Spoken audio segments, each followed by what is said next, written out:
unfortunately have fallen a long way since athlete of the year, but we're trying to get it back. So I was in phys ed class and our gym teacher came up and, Mr. D, a real life Mr. D, he Really? came, Wow. yep, real life.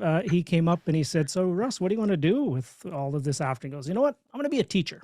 And I Mm, go, yeah. And he goes, you know what? He goes, it's good for you. That's awesome. Teaching is a very a noble work. It's very noble work. But do me a favor, Russell. When you come to school tomorrow, I want you to do me a favor. I want you to walk through the students' parking lot, and I want you to walk through the teachers' parking lot, and come back and tell me what you see.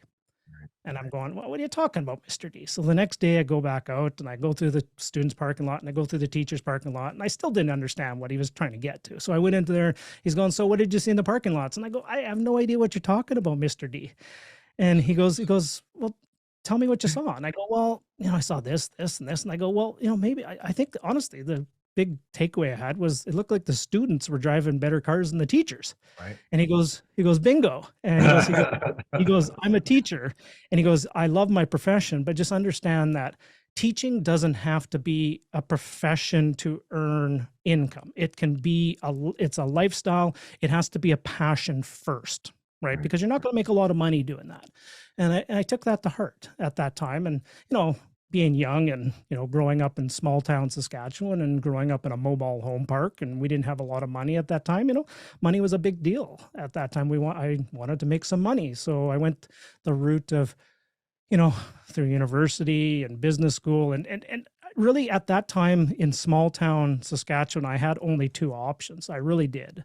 My two options were go to university, leave the province, or Mm, work at the potash mine, which are the only two real options in that town. And I remember when I went out to go see, we took a tour of the potash mine in high school as well, mm, and the working conditions were just horrible. I went there and I just go, I can't do this. I'm just not built to do this. I couldn't see myself doing this for 40, 50 years.